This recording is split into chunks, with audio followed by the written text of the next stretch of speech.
परिचय। अंकिता, तुम्हें पता है विकास जैविक जन समूहों की आनुवांशिक अभिलक्षणों में अनुक्रमिक पीढ़ियों में होने वाला कोई भी परिवर्तन होता है। हाँ, तथा विविधता सजीवों में सामान्य अभिलक्षणों से अलग विकसित होने वाली संरचनात्मक, कार्यात्मक या व्यवहारात्मक परिवर्तन होती है। आओ अपने इस अध्याय में हम आनुवंशिकता तथा विकास के बारे में विस्तार से चर्चा करें। उद्देश्य। इस पाठ के अंत में आप निम्न करने में सक्षम हो जाएंगे: विकास को परिभाषित करना, जीवन का उद्गम समझना, उपार्जित तथा वंशानुगत लक्षणों को पहचानना, जाति उद्भवन समझना, विकास तथा वर्गीकरण को समझना, अनुरेखण विकासात्मक संबंधों को समझना, जीवाश्म को पहचानना, विकास चरण को समझना, विकास तथा प्रगति में अंतर पहचानना और मानव विकास की प्रक्रिया समझना। विकास एक सतत प्रक्रिया होती है जिससे होकर वर्तमान जीव तथा पौधे जीवन के उद्गम के समय से विकसित हुए हैं। विविधता। जैसा कि हम पहले चर्चा कर चुके हैं कि विविधता सजीवों में सामान्य अभिलक्षणों से अलग विकसित संरचनात्मक, कार्यात्मक एवं व्यवहारात्मक परिवर्तन होती है। विविधताओं का उद्गम तथा संचयन आवश्यक होता है क्योंकि ये विकास के लिए कच्चा पदार्थ प्रदान करती हैं।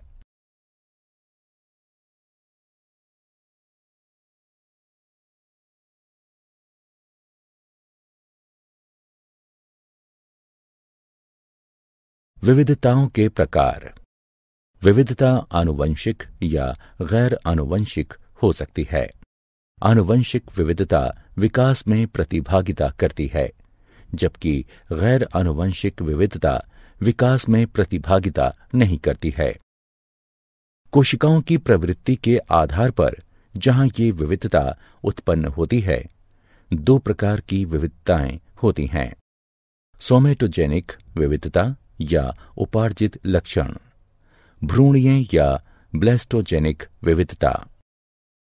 सोमेटोजेनिक विविधता वे विविधताएं होती हैं जो किसी जीव की आयु के दौरान किसी भी समय जीव की दैहिक कोशिकाओं तक ही सीमित होती हैं तथा ये विविधता जीव के साथ ही मृत हो जाती है एवं ये गैर आनुवंशिक होती हैं। ऐसी विविधताएं जीवों के जीन में पाई जाती हैं। ये या तो पहले से ही उनके पूर्वजों में उपस्थित होती हैं या समय के साथ उत्पन्न हो सकती हैं।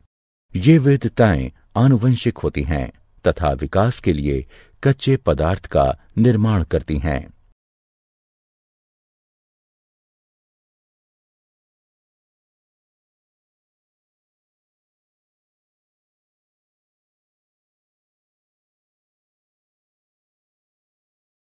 विविधता के स्रोत। विविधता निम्न कारणों से होती है: उत्परिवर्तन, आनुवंशिक विचलन। उत्परिवर्तन एकाएक, वृहद तथा आनुवंशिक पदार्थ में होने वाला परिवर्तन है। ये परिवर्तन कुछ प्राकृतिक कारकों या मानवीय गतिविधियों द्वारा हो सकते हैं। आनुवंशिक विचलन अवसरगत अस्थिरताओं द्वारा जीन आवृत्ति में होने वाला यादृच्छिक परिवर्तन है। यह समष्टि के आकार के विपरीत अनुपात में होता है एवं इस प्रकार यह छोटी समष्टि में अधिक ग्राह्य है, जिनमें अंतःजनन की अधिक संभावना होती है तथा यह हानिकारक जीनों की होमोजाइगोसिटी की आवृत्ति में वृद्धि करती है। यह बिना किसी अनुकूलन के विविधता प्रदान करती है।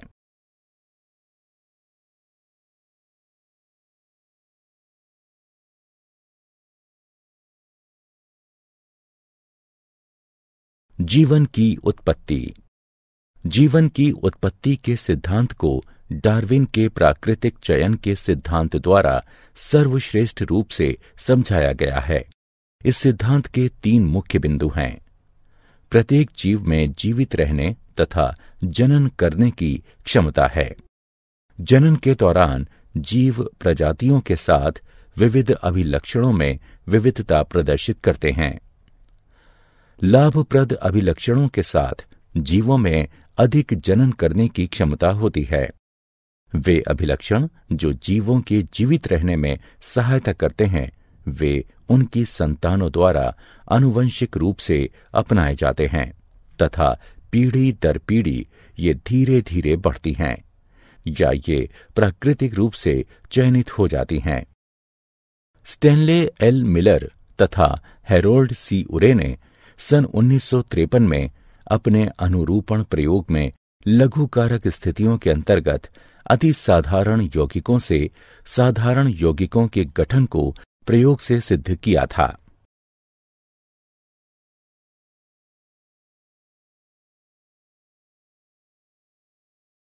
उपार्जित तथा वंशानुगत लक्षण। आनुवंशिक अभिलक्षण वे होते हैं जो जनन कोशिकाओं में डीएनए द्वारा नियंत्रित होते हैं तथा एक पीढ़ी से दूसरी पीढ़ी में स्थानांतरित होते हैं। इन अभिलक्षणों में किसी भी परिवर्तन का परिणाम विविधता होती है। उपार्जित अभिलक्षण वे होते हैं जो किसी जीव द्वारा उसके जीवन में उपार्जित किए जाते हैं तथा ये डीएनए में कोई भी परिवर्तन नहीं लाते हैं तथा इस प्रकार अगली पीढ़ी में किसी भी प्रकार से स्थानांतरित नहीं होते हैं। जाति उद्भव। जीव उद्भव नई प्रजातियों के बनने की प्रक्रिया है। जब भौगोलिक रूप से एकाकी सदस्यों के मध्य विविधता उत्पन्न हो जाती है, जिनके कारण से जनन वियोजन होता है, जहां कुछ प्रजातियां एक दूसरे के साथ जनन नहीं करती हैं।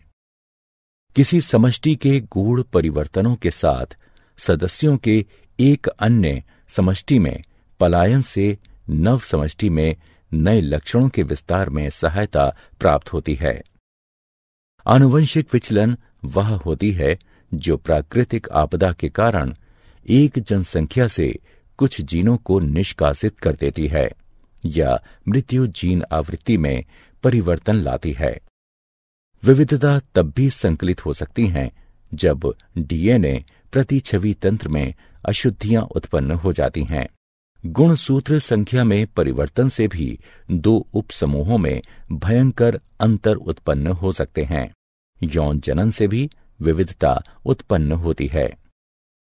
भौगोलिक अवरोधक अथवा भौगोलिक वियोजन यथा नदी या पर्वतों का समष्टि के 2 उपसमूहों के मध्य अंतरागमन जीन प्रवाह के स्तर में कमी लाता है। जनन वियोजन 2 उपसमूहों के मध्य उत्पन्न होता है, जिसका अर्थ है 2 उपसमूह वे लक्षण विकसित कर लेते हैं जो उन्हें एक दूसरे के साथ सहचारी नहीं होने देते। विकास तथा वर्गीकरण। जीवों के मध्य समानताएं हमें उन्हें समूहीकृत करने की अनुमति प्रदान करती हैं। जितने अधिक अभिलक्षण उनमें आम होंगे, उतने ही अधिक वे संबंधित होंगे। जितने निकटतम वे संबंधित होंगे, उतना ही नजदीक उनमें आम पूर्वज होंगे। इसे एक भाई एवं बहन के उदाहरण से अधिक स्पष्ट रूप से समझा जा सकता है। वे निकटतम संबंधित होते हैं क्योंकि उनके पूर्वज समान होते हैं। इस प्रकार हम प्रजातियों के छोटे समूहों का निर्माण हालिया समान पूर्वजों के साथ कर सकते हैं।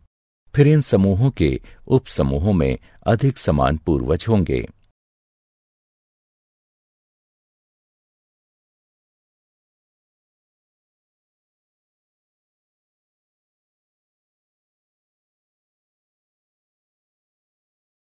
विकासात्मक संबंधों का अनुरेखण।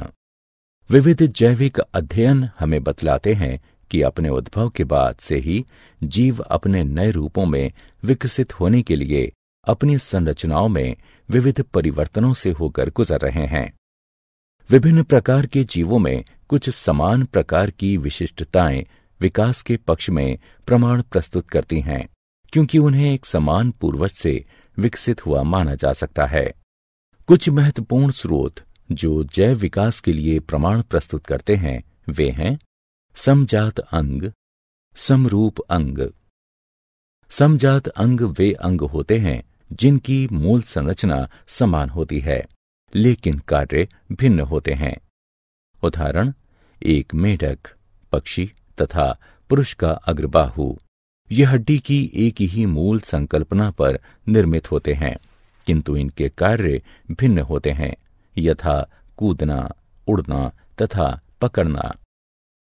समरूप अंग वे अंग होते हैं जिनकी मूल संरचना तो भिन्न होती है किंतु उनके कार्य समान होते हैं। उदाहरण, कीटों तथा पक्षियों के पंखों की संरचना भिन्न होती है किंतु वे उड़ने का ही कार्य करते हैं। जीवाश्म अतीत में रहने वाले मृत पशुओं या पौधों के अवशेषों को जीवाश्म के रूप में जाना जाता है। एमोनाइट यानी अक्षय रुख, नाइटिया यानी मछली तथा राजासुर यानी डायनासोर जीवाश्मों के कुछ उदाहरण हैं। यदि हम मिट्टी को खोदते हैं तथा जीवाश्म को खोजना आरंभ करते हैं तो हम पाते हैं कि सतह के निकट उन जीवाश्मों की तुलना में नए जीवाश्म मिलते हैं जो हमें गहरी सतह में जाकर प्राप्त होते हैं। चलिए हम अब 100 मिलियन पूर्व से आरंभ करते हैं। कुछ अकशेरुक सागर तट पर मारे गए तथा रेत में दफन हो गए और रेत एकत्र होती गई तथा दाब के चलते रेतीले पत्थर बनते गए। लाखों वर्ष उपरांत एक क्षेत्र में रहने वाले डायनासोर मर गए तथा उनके शरीर मिट्टी में दब गए। यह मिट्टी चट्टानों में परिवर्तित हो गई। चट्टानों में पहले से ही अकशेरुकियों के जीवाश्म थे। इसके और कई लाखों वर्ष उपरांत अश्व जैसे जीवों के शरीर उस क्षेत्र में चट्टानों में दबकर पहले से बनी इन चट्टानों पर जीवाश्म बन गए। कई वर्ष उपरांत क्षरण अथवा जल प्रवाह के द्वारा कुछ चट्टानें हटीं तथा अश्वनुमा जीवाश्मों का पता चला।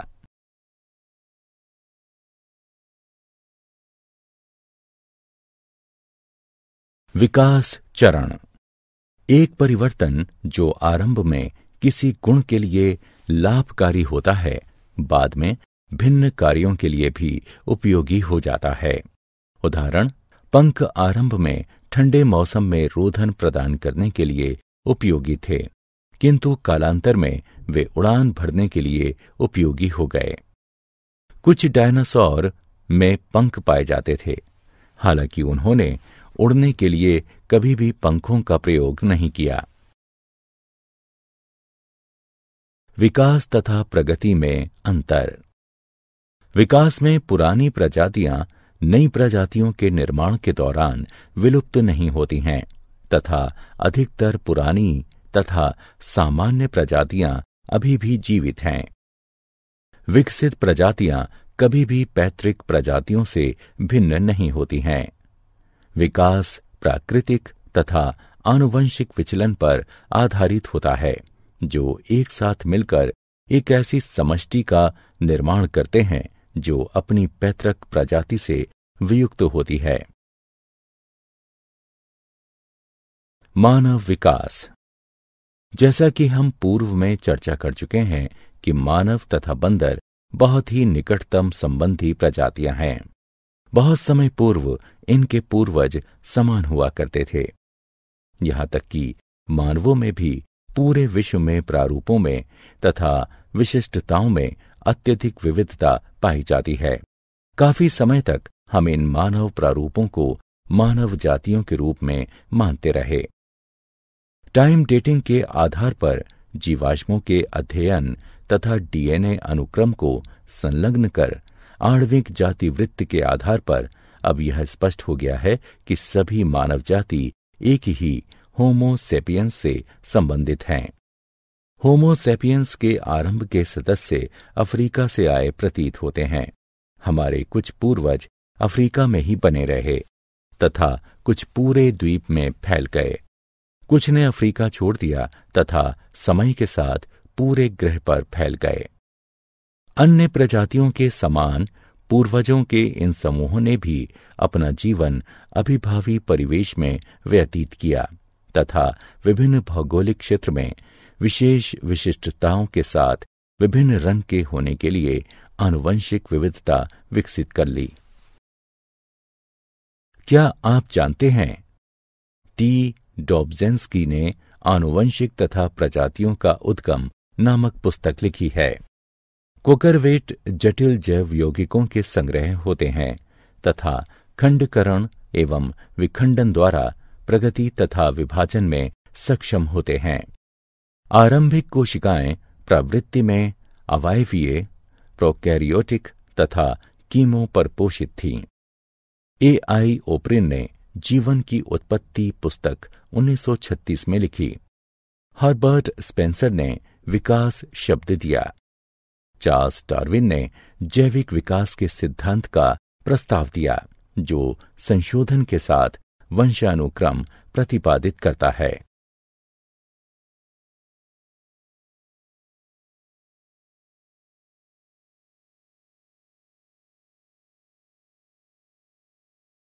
लिनार्डो दा विंसी को भूविज्ञान का जनक के रूप में भी जाना जाता है।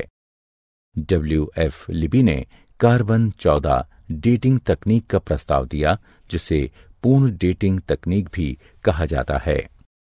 बोल्टवुड ने डेटिंग जीवाश्मों के लिए यूरेनियम आधारित पद्धति का सुझाव दिया। नेंडरथल मैन प्रथम सभ्य व्यक्ति था, जबकि क्रो-मैग्नन मैन को आधुनिक व्यक्ति का विलुप्त प्रतिनिधि माना जाता है। मानव को बंदरों से अधिक चिंपांजी के नजदीक माना जाता है, क्योंकि मानव तथा बंदरों के डीएनए के बीच में 10% का अंतर है। वहीं मानव तथा चिंपांजी के डीएनए में 2.5% का अंतर है।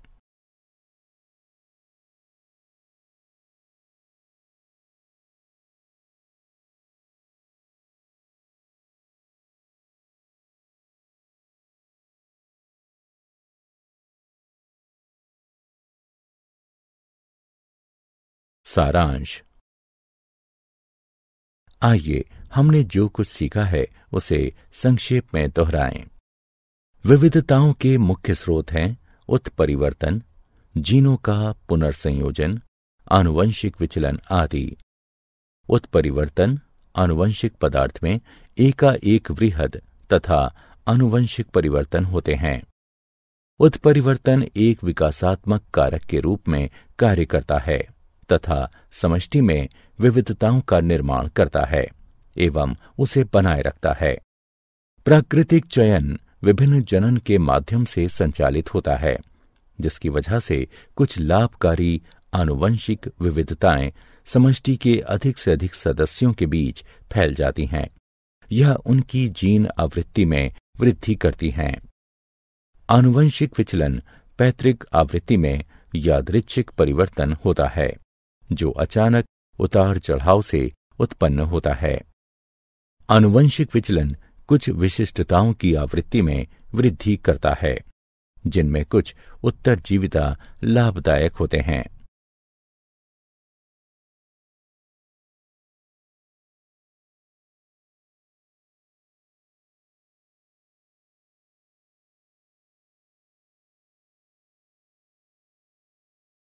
चार्ल्स डार्विन ने जैविक विकास के लिए प्राकृतिक चयन के सिद्धांत का प्रतिपादन किया। उन्होंने प्रतिपादित किया कि केवल उपयोगी निरंतर विविधता ही विकास में सहायता करते हैं तथा प्राकृतिक चयन एक मिश्रित समष्टि से सर्वश्रेष्ठ अनुकूलित प्राणियों का चयन करता है। जीवन के उद्गम का सबसे स्वीकृत सिद्धांत है कीमोसिंथेटिक सिद्धांत। इसका प्रतिपादन ओपेरिन तथा हेल्डेन द्वारा किया गया था। यह बताता है कि जल में प्राचीन जीवन की उत्पत्ति 4.2 बिलियन वर्ष पूर्व आदि काल में रासायनिक विकास द्वारा पृथ्वी के पर्यावरण में कमी के साथ हुई। इसे प्रयोग द्वारा मिलर तथा उरे द्वारा समर्थन प्राप्त हुआ। जाति उद्भवन में निवर्तमान प्रजातियों से नई प्रजातियों के उद्गम सम्मिलित हैं। जाति उद्भवन उत्तरोत्तर या तात्क्षणिक हो सकता है। उत्तरोत्तर जाति उद्भवन विस्थानिक अथवा पृथक प्राणी समूह हो सकता है, जबकि तात्क्षणिक जाति उद्भव उत्परिवर्तन के द्वारा होता है।